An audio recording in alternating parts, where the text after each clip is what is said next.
Hello dear students, in the previous video we discussed about the sources of constraints, and in today's video we will have discussion of why do we need constraints. So let's start the video. Dear students, as we know, no society can progress or develop without some certain limitations, restrictions, or constraints. So we cannot live in a world where there is no constraints. We need some constraints, or else a society would descend into chaos. Dear students, for making development, harmony, peace, we need some positive constraints, positive restrictions, and in the absence of these constraints, no society can make progress. Next, differences may exist between people regarding their ideas, opinion. They may have conflicting ambitions. They may compete to control scarce resources. Dear students, if there are no restrictions, then the people of society may fight for getting control over the scarce resources of the society, and they may also have different ways of thinking, different ideas, different goals, and different ambitions.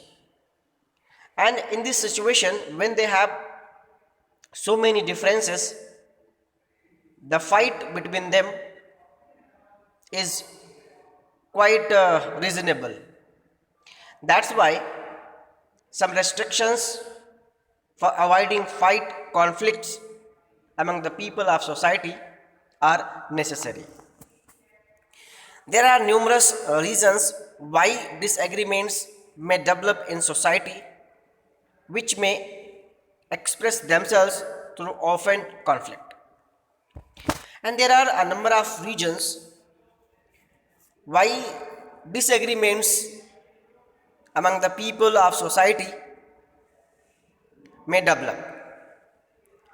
And the result of those disagreements would be the conflict in the society, and the people of society will be engaged against one another.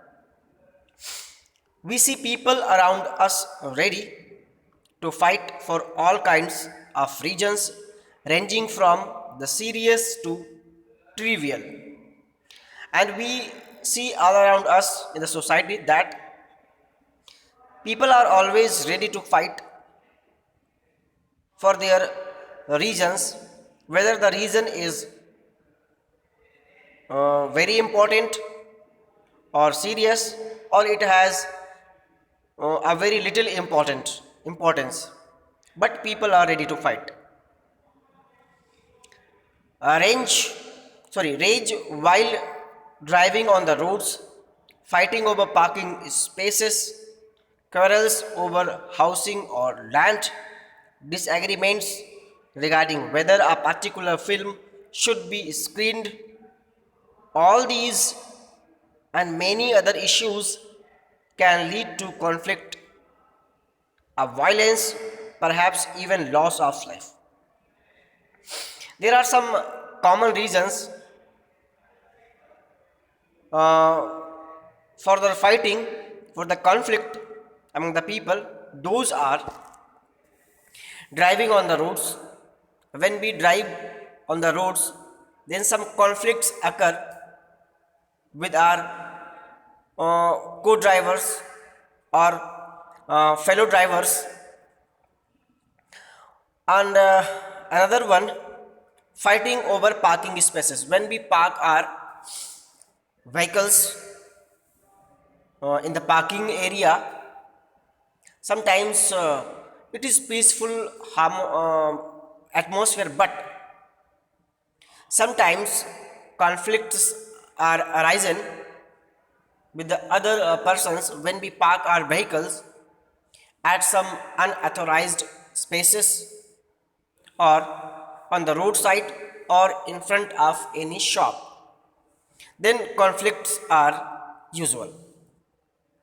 And uh, other than this, uh, there are so many examples when films are produced or released, then people of some areas protested against the film, and violence was observed in that particular situation when the people were protesting against a particular film. For example, Bajirao Mastani and some other films also.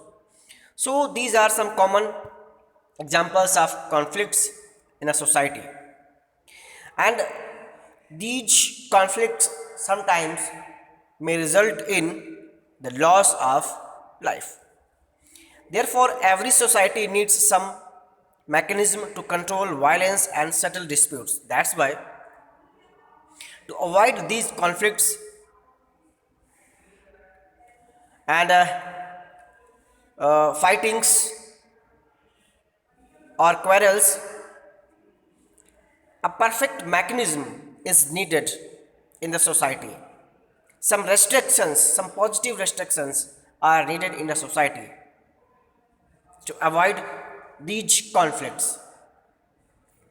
So long as we are able to respect each other's views and do not attempt to impose our views on others, we may be able to live freely and with minimum constraints.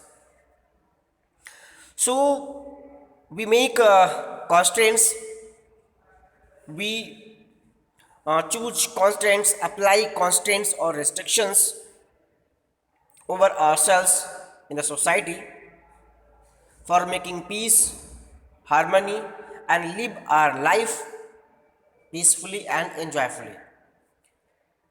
Ideally, in a free society, we should be able to hold our views, develop our own rules of living, and pursue our choices. Ideally, in an ideal society, individuals have enough freedom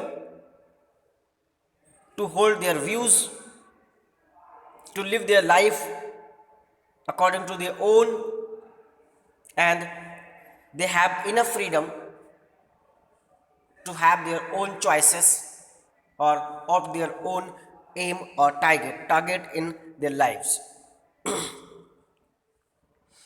But the creation of such society too requires some constraints. At the very least, it requires that we be willing, we respect differences of views, opinions of and beliefs. Okay. The ideal society also requires some restrictions and which may avoid conflicts. And when we think about ideal society, then we start giving respect to the beliefs, opinions, ideas of other people. However, sometimes we think that a strong commitment to our beliefs requires that we must oppose all those who differ from or reject our views. However, sometimes we feel that to prove our views, to prove our beliefs, or to prove our opinion, we have to give strong opposition to the views, ideas, and beliefs of other people who are different from us. We need, we see their views or ways of living as unacceptable or even undesirable. Because when we see the views and living styles of other people are unacceptable or harmful for society, then we start opposing those persons or the views of those particular persons. Under such circumstances, we need some legal and political restraints to ensure that differences may be discussed and debated without one group coercively impose its own views on the other.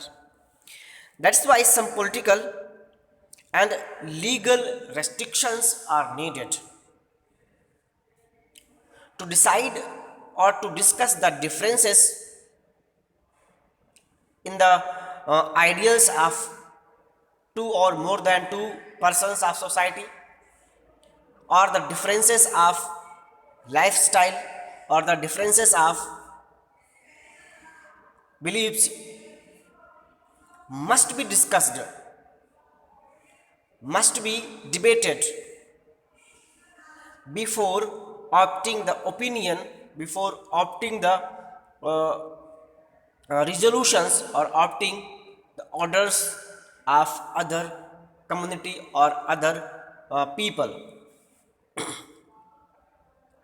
Worse still, we may be confronted with attempts to bully or harass us so that we conform to their wishes.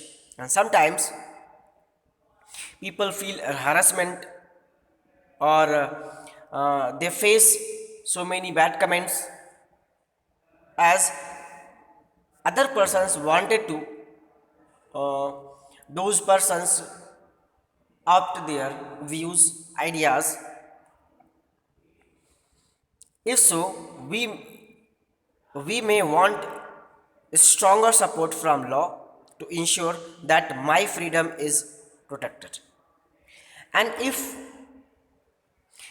we are opposed by other persons, if some illegal or forceful restrictions are imposed on us with the other people, in these situations we need some political and legal laws, legal restrictions which can ensure our freedom, which can ensure our protection, which can ensure our equality in the society.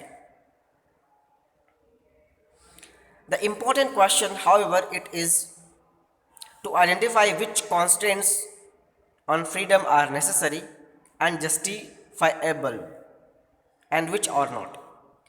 And the very important point in this context is to decide or to figure out which constraints, which limitations, or which restrictions are positive for the freedom of society and which restrictions are harmful for the development of society.